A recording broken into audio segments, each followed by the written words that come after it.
Good morning, good afternoon, and good evening.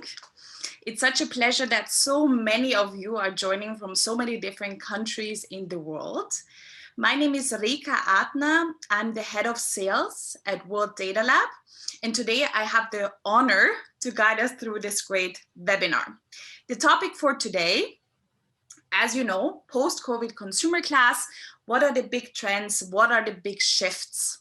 And we actually have invited amazing speakers to today's webinar.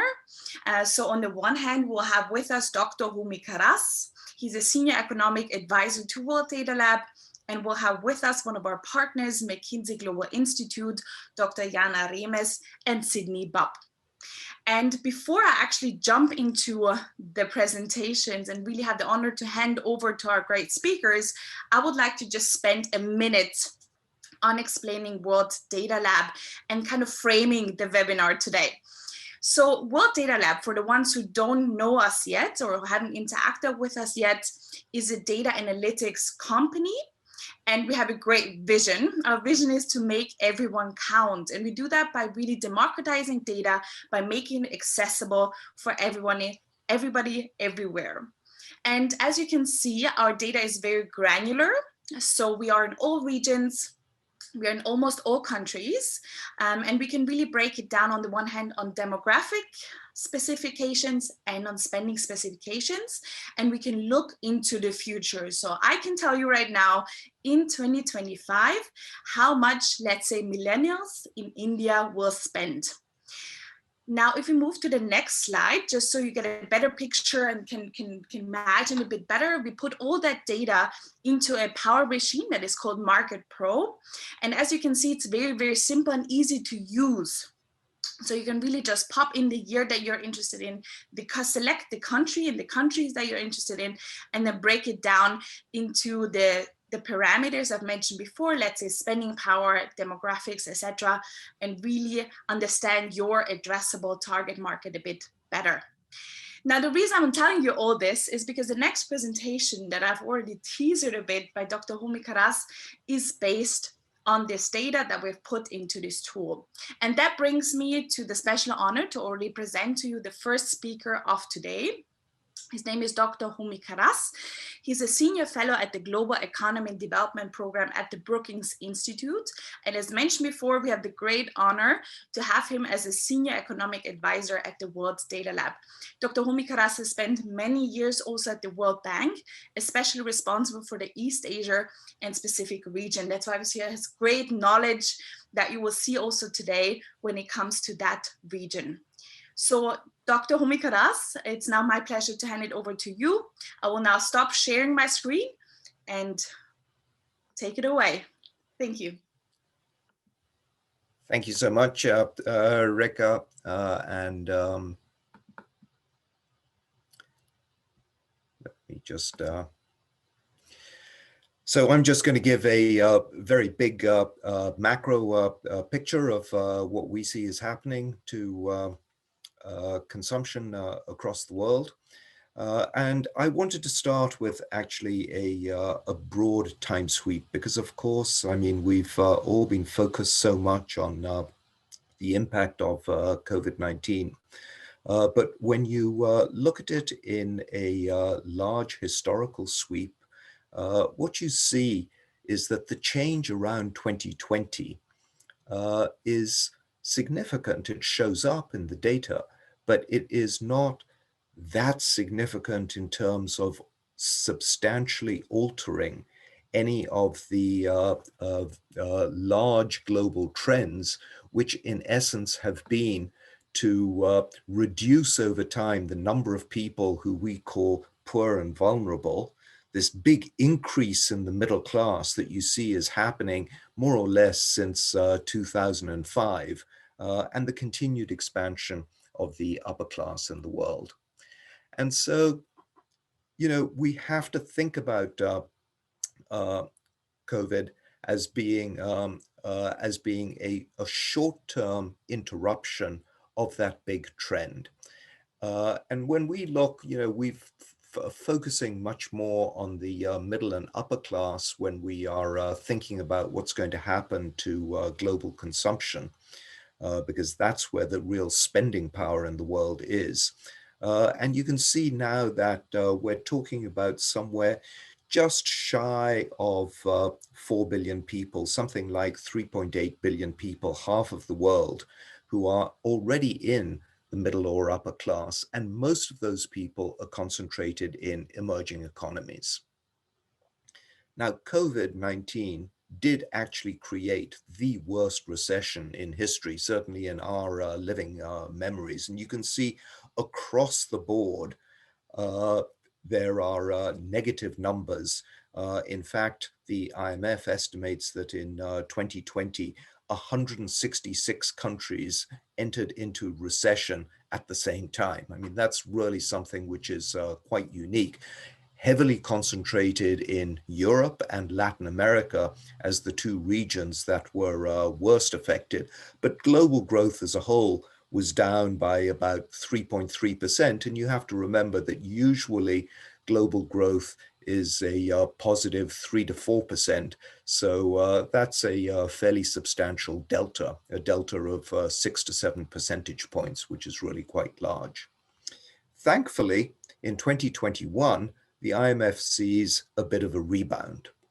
And that rebound is going to be very much focused on North America, the United States in particular, with these very large recovery plans that have been put in place, and Asia. And many of you will have seen already the first quarter numbers coming out of China indicate growth of something like 18% on a year-on-year basis. Of course, that simply reflects the fact that first quarter in 2020 in China was so poor that it's comparatively easy to record a very rapid increase in growth in the first quarter. That will tail off, but still Asia will probably do very well. So there is an expectation of a snap back across the world. And what that is going to do is it's going to result in a snapback of spending. And so we estimate that globally, spending is going to, in 2021, is essentially going to recover to more or less its 2019 level and then resume its upward trend. And if you break down spending into different categories of people, you see that the poor and vulnerable people in this world are actually spending very little. The lower middle class is a large expanding segment of the consumer class.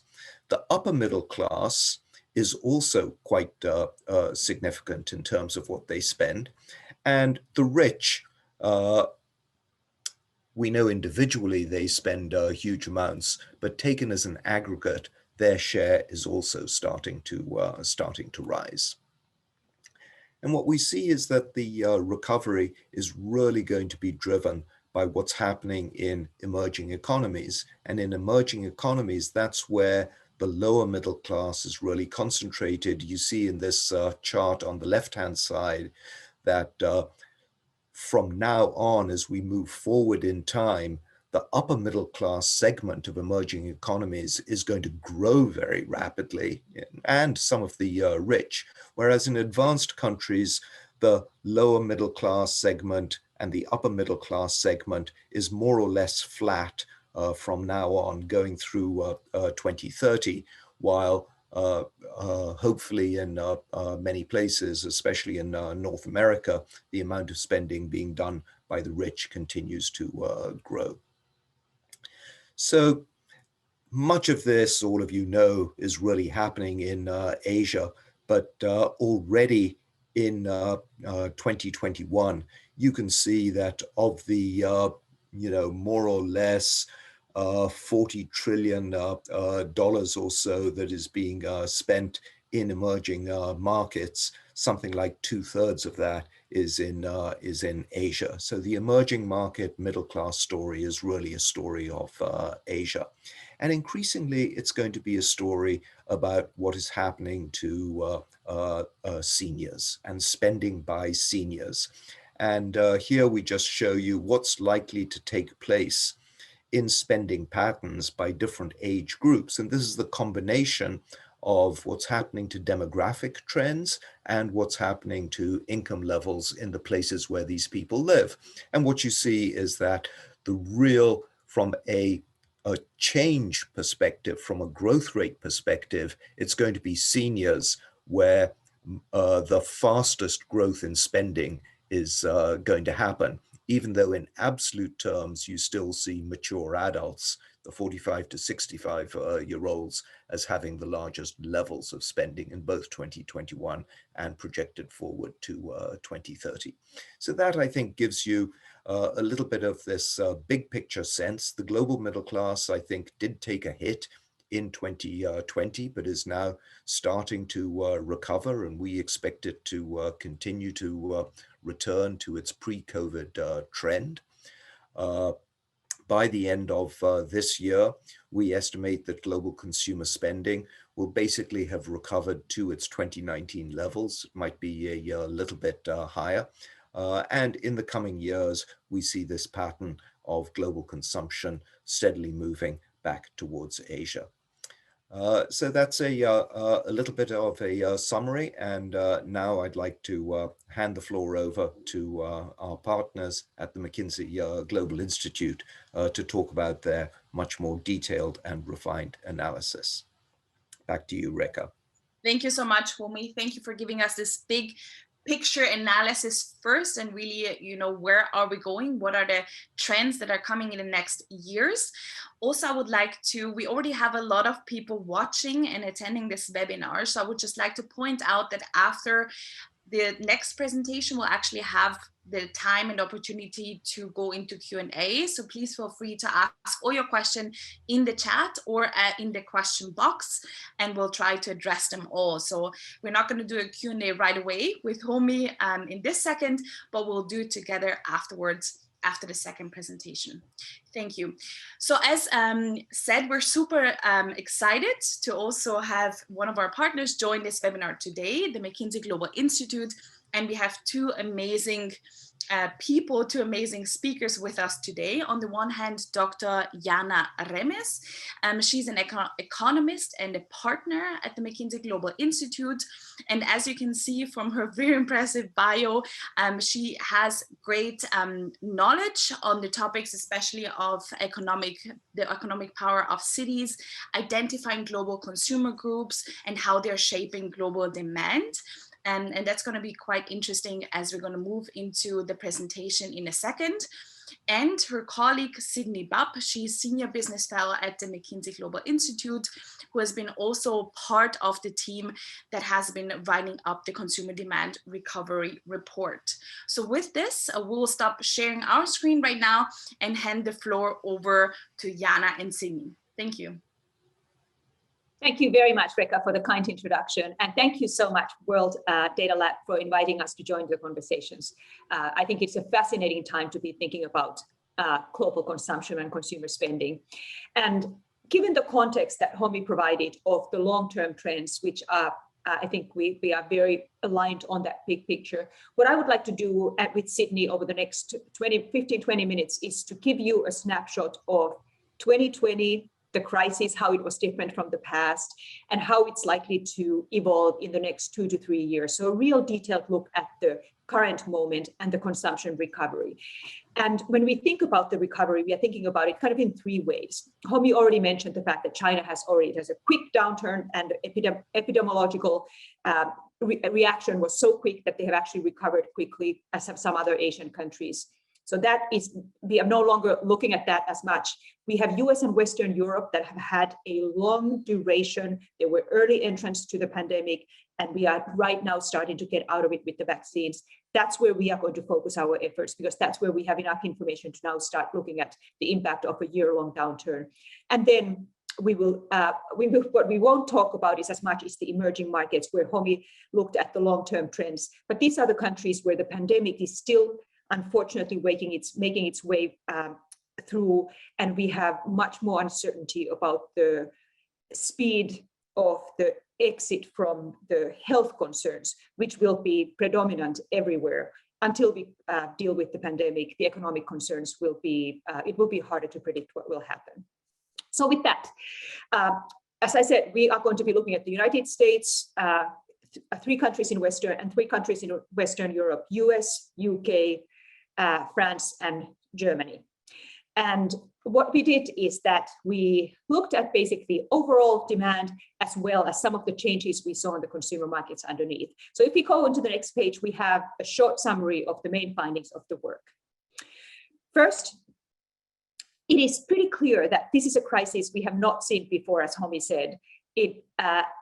And there are good reasons to believe that because this is different, we actually can be more optimistic of the recovery, and we'll give you some of those reasons. However, it is going to be uneven. It's going to be uneven by regions. We already talked about that, but it is also going to be uneven by within the countries. You'll have a very different impact on the middle and high income segments that you have for particularly the service sector workers on the lower income end who were hard hit by the employment implications. And last, I will pass it on for the third section for Sydney to tell us a little bit of what we learned when we looked at different industries. There were big changes on everyone's lives over the last year. We stayed working at home.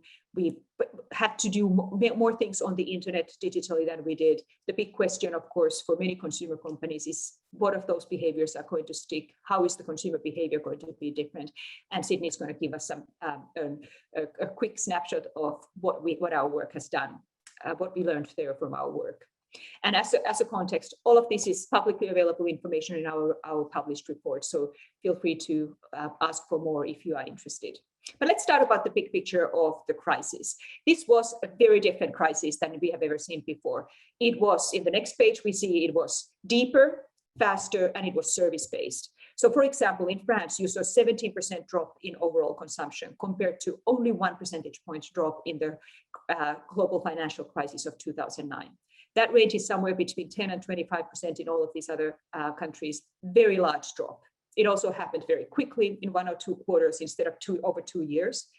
And it came from services. So in the UK, for example, services spending dropped by 30%. 30%. When people weren't able to go and dine out, they weren't able to travel. That was a very, very different story than most downturns when that happens in goods. So for example, in the United States, in 2009, the full consumption recovery came from goods. This time, 90% came from services. And that matters because of the fact that services are where most people work in high-income economies. And many of these people lost their jobs or were reduced hours, depending a little bit on in the US, most unemployment rose very, very rapidly, while in Europe, hours declined more broadly. And that led to a real challenge for those people working on services. However, unlike in many other crises, we saw an unprecedented stimulus from the government. In the next page, we show you that on the right-hand side, the level of stimulus spending from different countries. It was 6% even in China, up to 39% in Germany, largely in all kinds of support and guarantees, not necessarily direct support as it was in the US and UK. But that meant that those people who lost their jobs replaced their income, and actually household disposable income did not decline. And in the US, the stimulus more than compensated for the labor income losses, and disposable income actually increased. And this means that the patterns that we saw in this crisis by segment were dramatically different. If you look at the next page, you can see that we have divided consumers into 3 age groups, kind of roughly the millennials, the Gen X, and the baby boomers, and 3 income groups from low income, middle income, and high income. And what we have here, based on real-time credit card data, is what happened to spending in each one of these different income groups. And as you'll see, low-income consumers actually ended up spending more than they did in 2019, while it was the older consumers and wealthier consumers that saw a substantial drop in consumption. This is a very different picture than we typically see.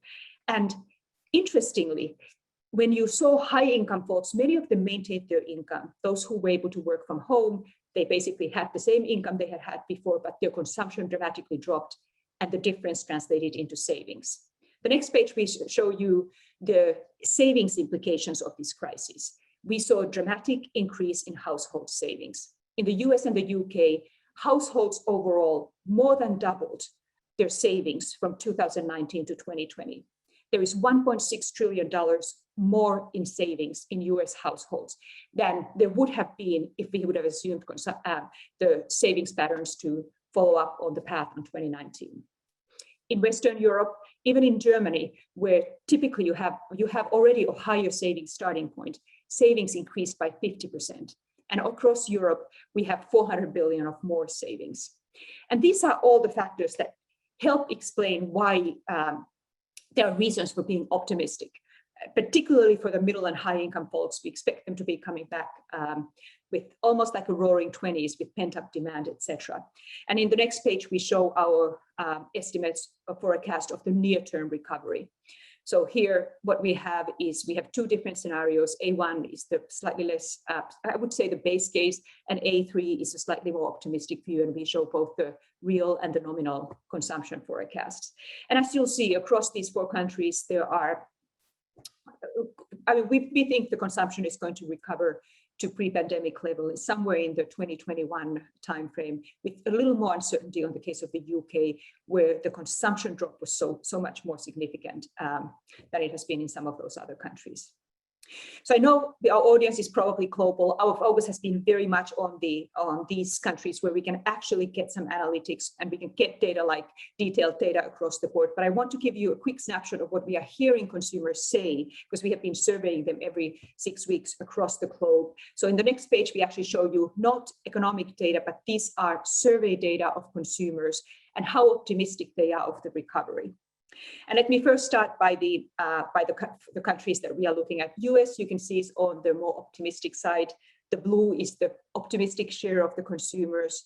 The black is the pessimistic one, and gray is somewhere in between.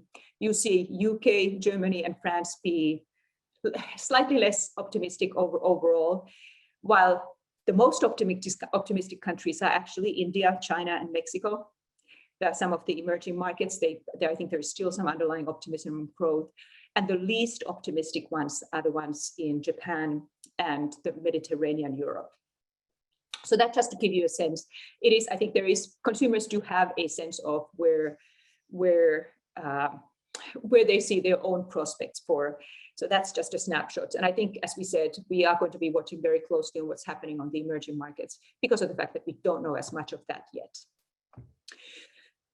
So everything until now has been about the overall consumption. But as I said before, this has been an exceptionally uneven downturn. Some folks have kept their income and saved more. Others lost their jobs, might be really concerned about about where the next month's rent is going to come from. And you can see that immediately when you look at some of the employment numbers. In the next page, we show what happened to employment by different wage levels.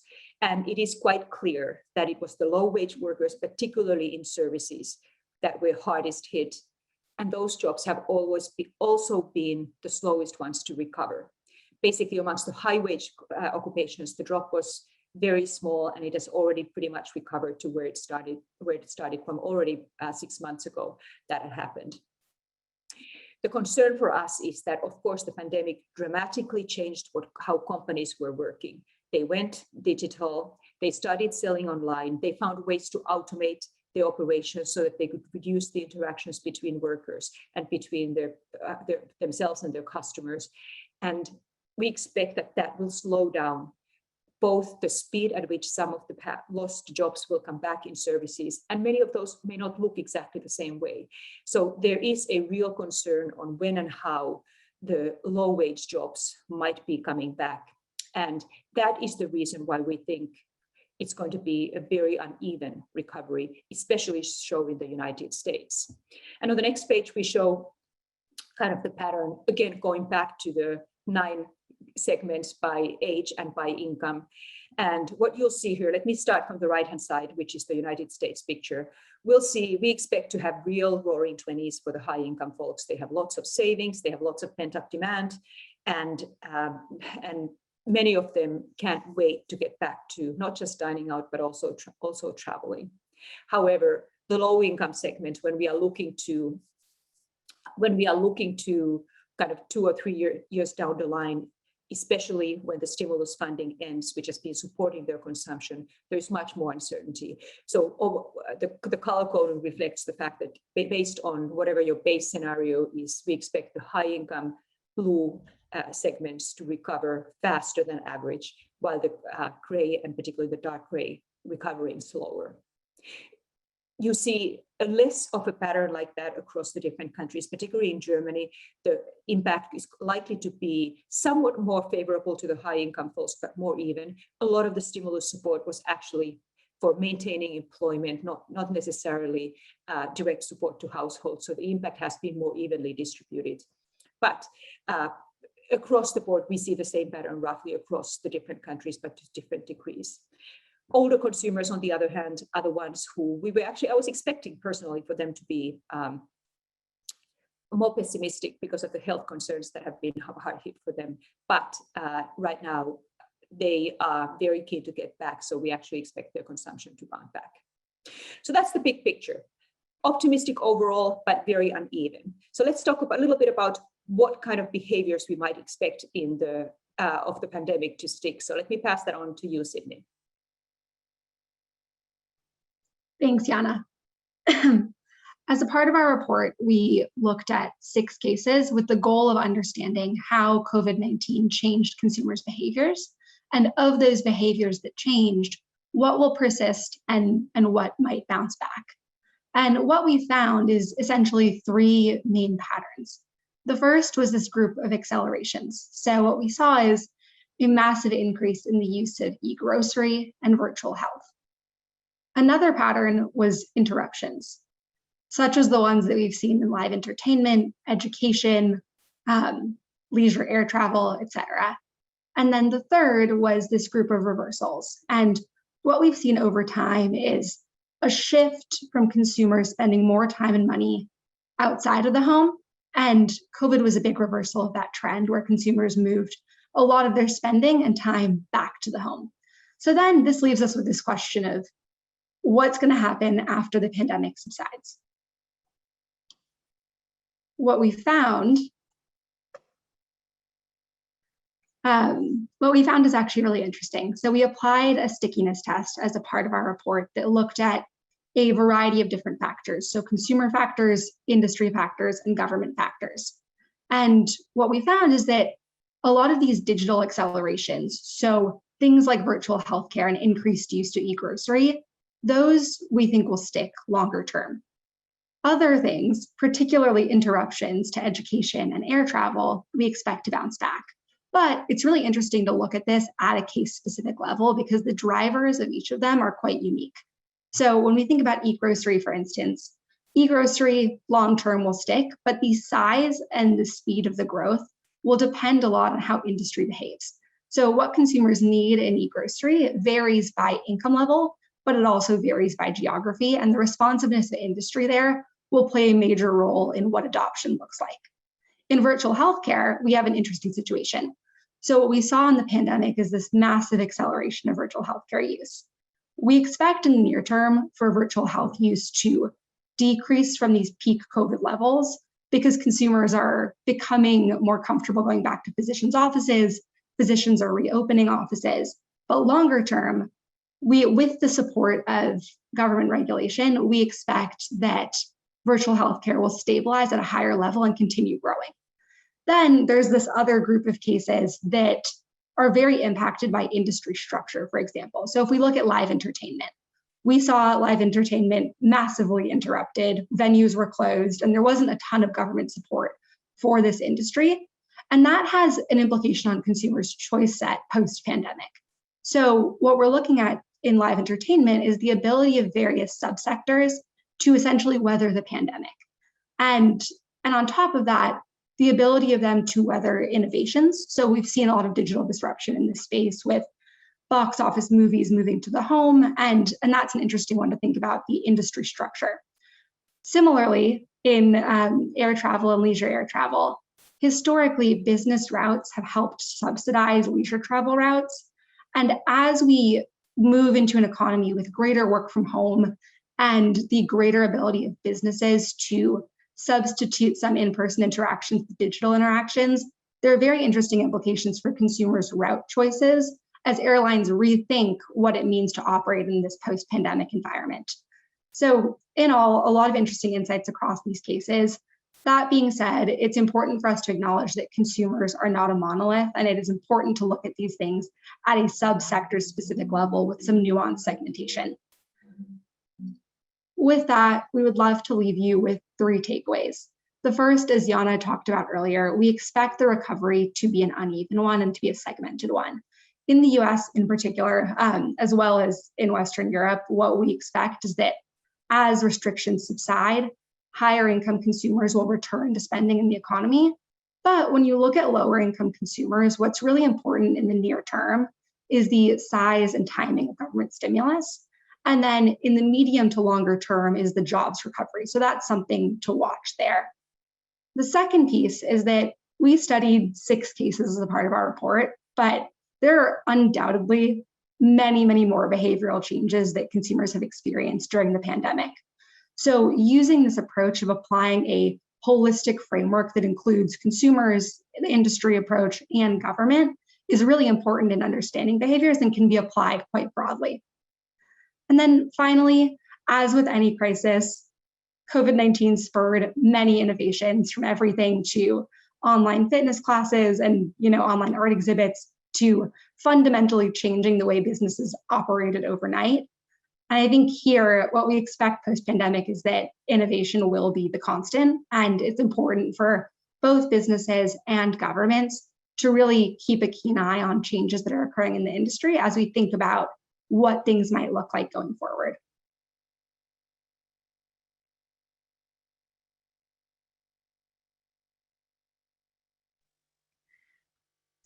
Perfect. Thank you so much, Sydney, and Jaana for the presentation. Absolutely fantastic. I have tons of questions. I've already written down some while you were speaking, and I also see that the first ones are coming in on the chat. So again, just wanted to, everybody who was listening, wanted to highlight that you can post your questions in the chat and also as a question in the F&A, and then we'll make sure to address them.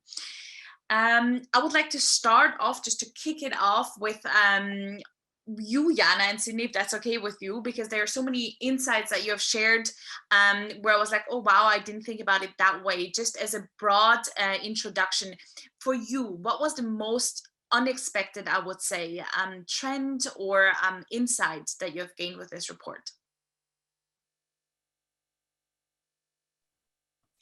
Well, I can start. For me, I think one thing that my hypothesis was proven wrong. And I like research where I've learned something I didn't expect. And I was actually expecting the older consumers to be the ones who would be most harshly impacted because the health risks were highest for them. I expected them to retract more and potentially change their behaviors for the long term. I think that has been proven on every way we have looked at it to be the wrong hypothesis. First of all, the boomers this was probably a crisis that made a lot of the baby boomers or the retirement age folks start using internet, start using digital healthcare, e-grocery tools that they might have never needed to use in the last many decades of their lives. And this strong nudge last year led them to do that. So I think that is a real shift that we expect to stick. At the same time, there are 2 age segments that are very keen to get back to traveling, and that's the boomers and the young people. So clearly there is, particularly as we get vaccinations done, I think the impact on the baby boomers and the older consumers is a surprise to me. I think for me, the biggest surprise was the implication of our stickiness test. And for me, oftentimes when you think about consumer behavior, you think everything is driven by the consumer. And what we found time and time again is that the actions of industries and governments, both in terms of responsiveness, regulation, economic stimulus, et cetera, play a major role in what behaviors stick and which don't. And I think for me, that insight around just broadening our perspective on what influences consumer behavior was really a fascinating one. Perfect. Thank you so much.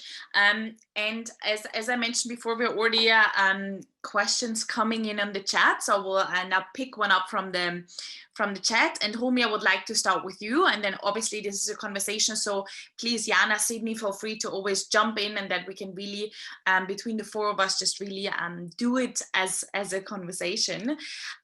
First of all, just shortly, somebody's really excited about this masterclass of a panel. So again, thank you so much all for joining us.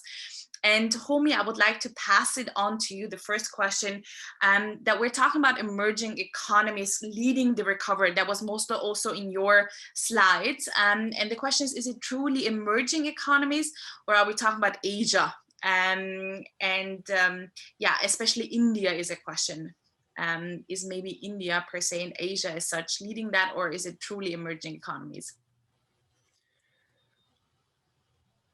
Well, I think that, of course, amongst the emerging economies, the ones in Asia have done much better. And up until now, they have done much better both on the health side of managing COVID-19, as well as on the economic side of having shallower recessions and more rapid bounce backs.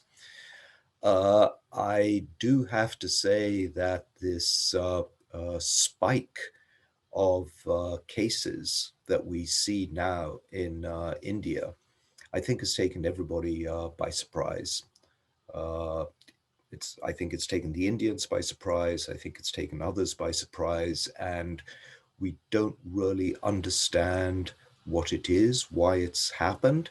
And we don't really understand what the impact on the economy might be. For the time being, the government has not indicated that it's going to resort to extreme measures as it did in the past in terms of lockdowns and so on. But that said, I mean, the reports that are now coming out of some places in India are extremely concerning. And so all of this remains, I think, a source of great uncertainty. I think I would want to say that the uncertainty surrounding COVID-19 is so high that it's very difficult to really be as confident as we'd like to be in making some of these forecasts and projections. And, people didn't quite understand exactly how deep the recession was going to be. They didn't quite know how long it was going to last. I mean, whether we were going to get vaccines or not within 1 year. Now the rollout of vaccines in different places in the world is so different. There are so many unknowns, both from the medical side as well as from the economic side, that I think it's reasonable to say that we're still living really in a time of fairly extreme uncertainty, and that complicates any of the sort of speculation about exactly what's going to be happening. Thank you, Homi. If I may jump in here, because I think it fits very nicely to what we have shown in the beginning, right? Obviously, with the caveat of there is a lot of uncertainty still around COVID-19.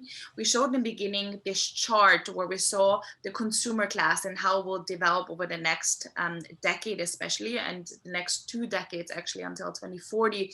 And we see India doing that great jump and kind of that, I would say, speed up after China, especially starting in 2030 to 2040. Can you talk a bit about that, just so we also have that background?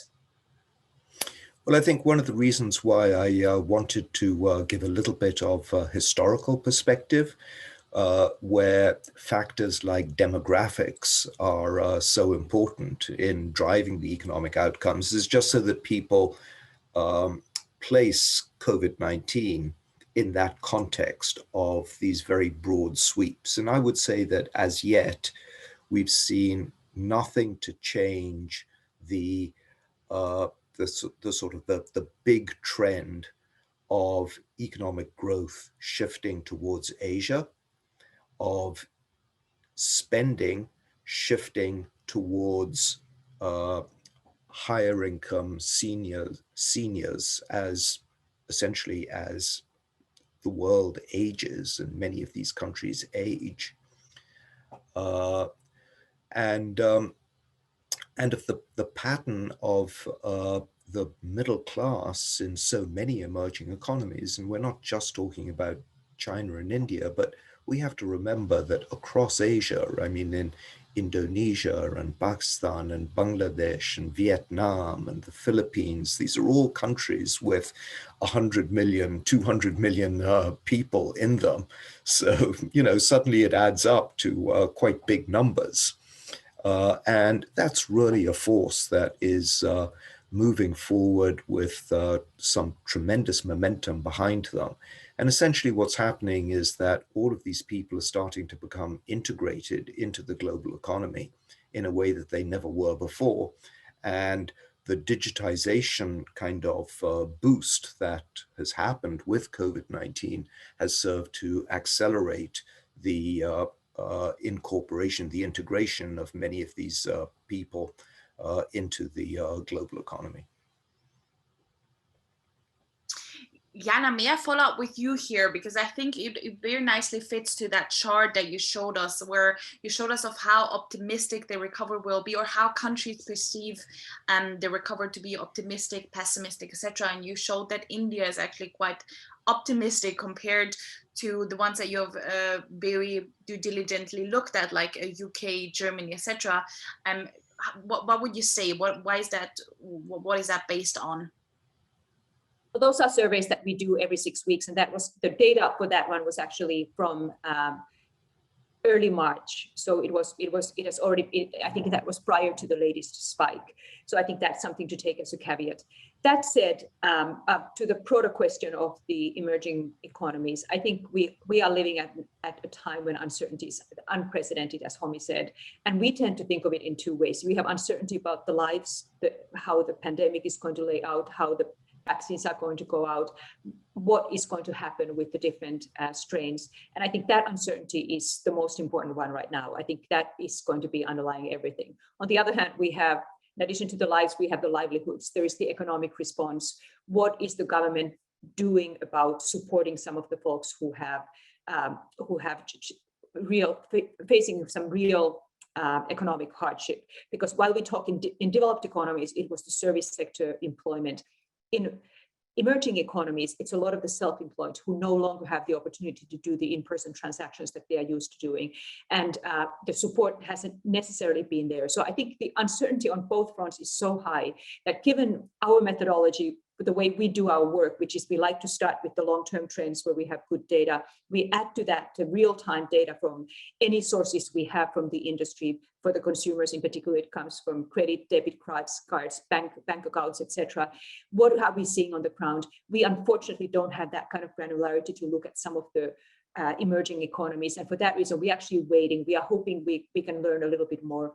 And I think it's hard to do because the range of options is so wide, particularly on the timing of the recovery, because it depends on the lives component of the uncertainty. Mm-hmm. And may I just follow up, Jaana, because you already talked a bit about the data sources and the modeling, and there's one question that's going a bit in that direction. If you could tell us a bit more of how you do that for this forecast that you talked about, and why you think that they would be superior maybe to other institutions, or why you would say that they're the best out there, if I may put it that way.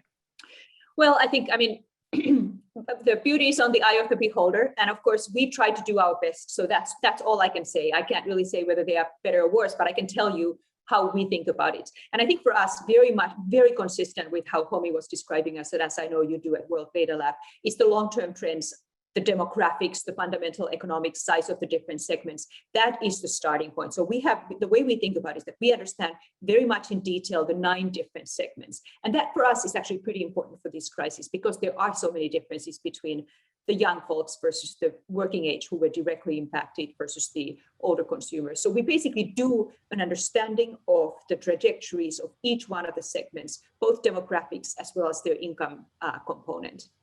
Then we add to that on what was the impact of the crisis.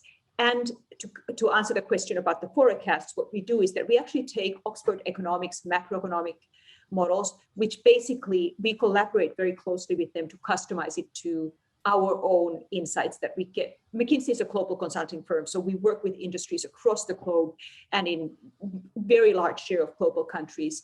And we use that insight to kind of use the model to tailor it into what we see happening on the ground. And we then, in this effort, we basically added that overarching perspective and laid the segment specific view.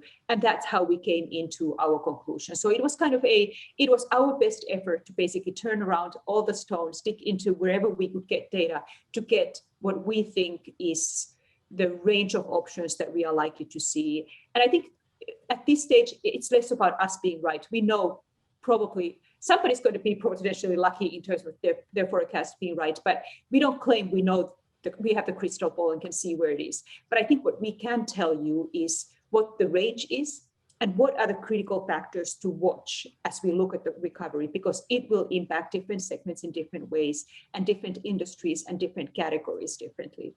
So for example,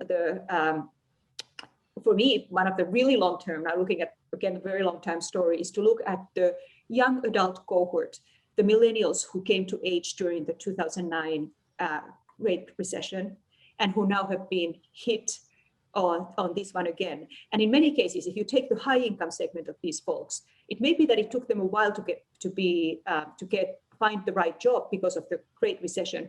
Many of them now are in a situation that they have been able to work from home, potentially moved in with their parents, earned their income, and they couldn't spend, they couldn't do the big trip that they were planning for. And that means they may be having savings they didn't have, and we saw a massive entrance of new equity investors into financial markets.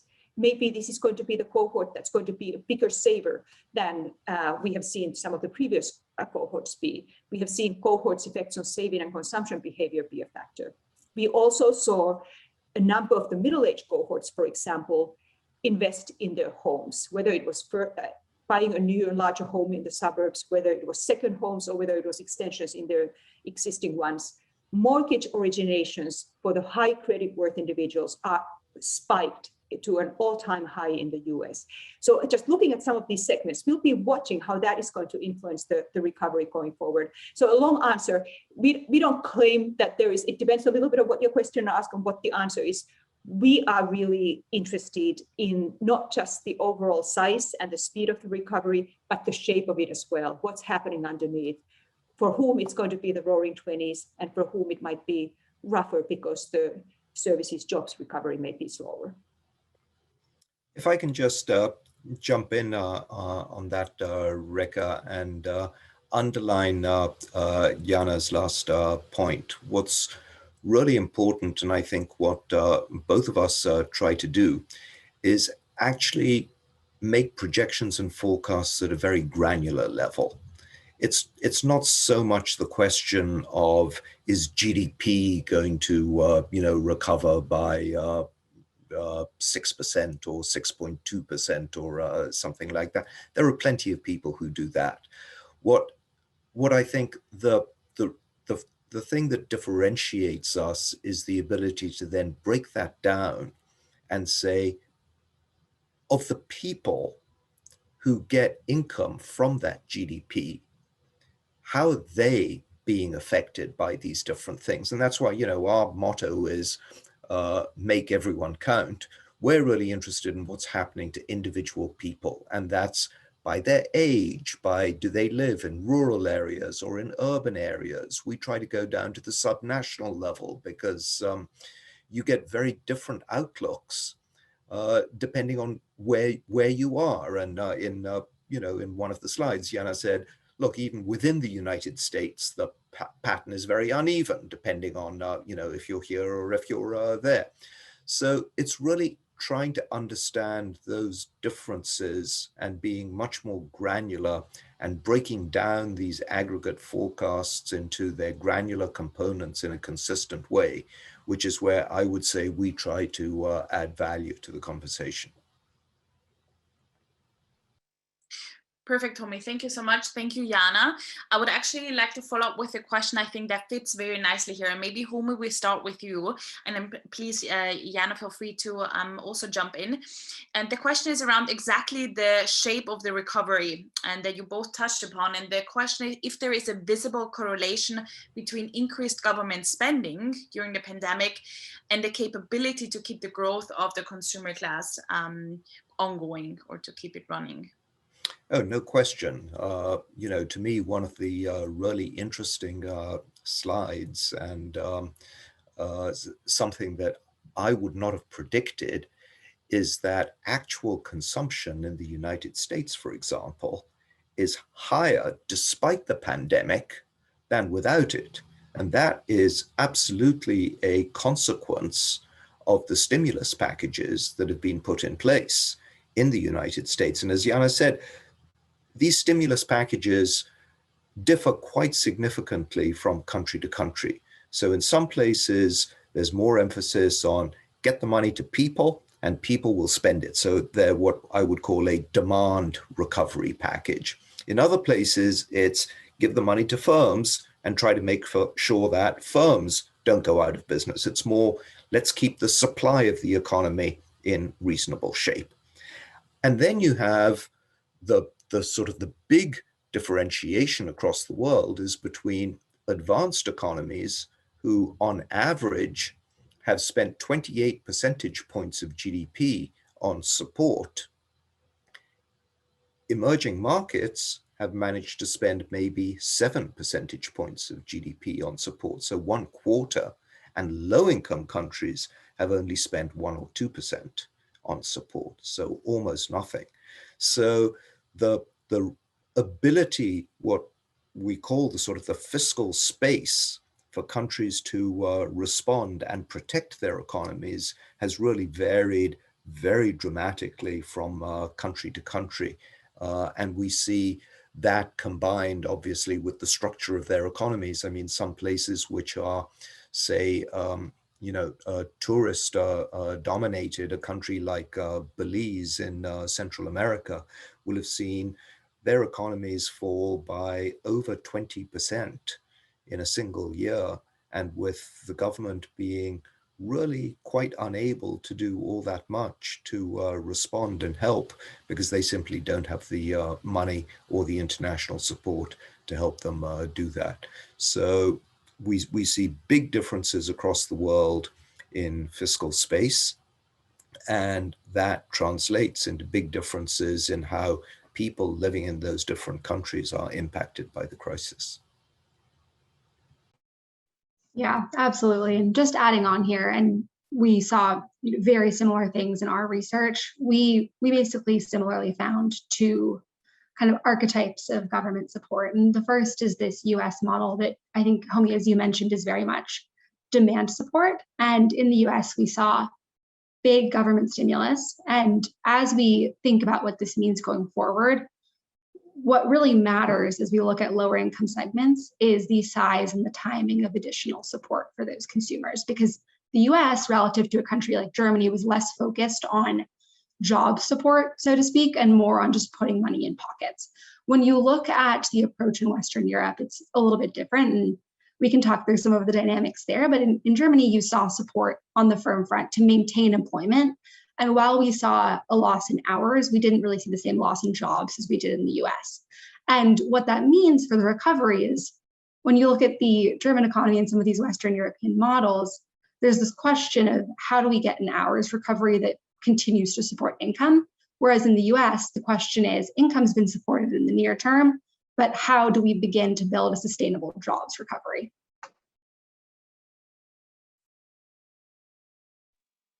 Thank you, Sydney. Thank you, Homi. Unfortunately, I see that our time is slowly coming to an incredible how an hour flies. It was really incredible to, first of all, really understand the long-term trend, and then to really be able to take this deep dive with you all into the segments even, and really understand the consumer demand recovery and how fast it will go over the next year. So thank you again so much for being here with us today. Now, I'm always a I would say I'm definitely on this optimistic side that Jaana presented before. So I would also love to leave our our people listening to the webinar with more of a positive outlook. I know we cannot predict the future, and there's still a lot of uncertainties when it comes to the recovery and how fast it will happen. But I would just love to have your last thoughts on what you think, what could be the optimistic outlook that we'll have over the next year. And I might start with our guests of today, so Jaana and Sydney. Well, I think if you want to paint the really optimistic scenario, is that in the near term, we'll actually have a rapid recovery from those folks who have the money, a real pent-up demand boom, if you want, that will translate into job growth and quality job growth, because we are bringing in technology to help those folks. And the cherry on the top, which is actually the big prize, is that if we do that right and we maintain both the demand and the income for the consumers, so that companies will continue to invest and improve productivity, we actually could see a real productivity boost as a result of the new innovations and the new investments on digital, online, etc. That could actually translate into acceleration of productivity growth in developed economies that can then help not just be the bystanders, but be an engine for the growth for much of the emerging economies. So that would be the very optimistic picture that I will have my candle burning for. Amazing, thank you.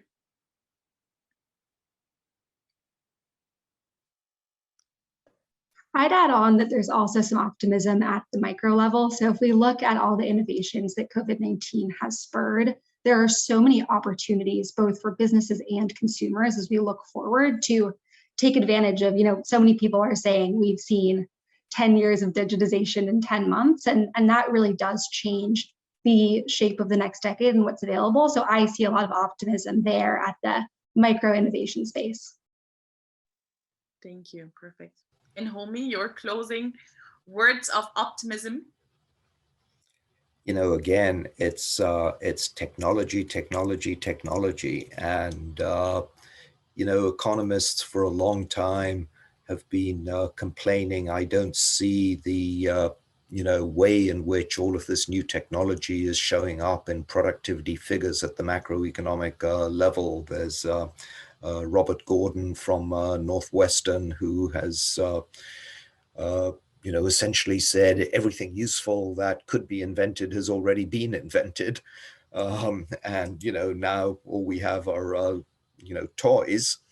But actually, what we've seen is an extraordinary explosion of technology. I mean, if you think about the speed with which vaccines went from the decoding of the virus to the actual first shots in arms, it is absolutely unprecedented. And not just in developed countries, but also in developing countries. And so I think that there's a huge new understanding of what artificial intelligence, machine learning, digital economies, what these things can do, and a huge new understanding that we have to pay a lot of attention to a lot of different things. COVID-19 also revealed big fractures in our existing economic structures, both on the social side as well as on the environmental side. And another source of optimism that I have is that as people now start to think about how do we recover from this crisis, they're not just thinking about, let's go back to the old economy. They're thinking, how do we go back to a much more sustainable recovery? And we'll see this big climate summit that's happening now. The excitement for me is that the climate summit isn't just an environmental issue, it's a growth issue. This is the new growth agenda for the world. And that's what's going to really be optimistic, because we have now a real opportunity to make growth sustainable in every sense of the word: environmentally sustainable, socially sustainable, and even sustainable from a governance point of view. And that is enormously exciting. And it is only made possible by these new advances in technology, not just digital technology, I should say, also things like solar power. Solar power at midday is now far and away the cheapest power that we have ever seen in the world. Maybe 1 to 1.5 cents per kilowatt hour. It's an extraordinary accomplishment. Amazing. Thank you so much. We just had one comment saying sustainable, recover, and inclusive. So absolutely, I hope so. So thank you so much for your closing words. Thank you, Jaana, Sydney, and Homi for really taking this time and being part of this webinar. Also, just have to say, I mean, also one of the reasons we're here, being able Pacific time, Eastern time, Europe time, and obviously all of you joining, is due to technology, due to this digitalization. So that's really amazing that we can just come together so easily, and for everybody nowadays, it's so easy to do that. So again, a big thank you for being here today, giving us your insights. I found it incredible. And just for everybody watching, we'll have a recording of this session, so you will be able to rewatch it if some of the slides maybe were a bit too fast, so you can stop it and look at them again. And we're really looking forward to also the next webinar. And again, a big thank you from our side. Thank you, Rekha.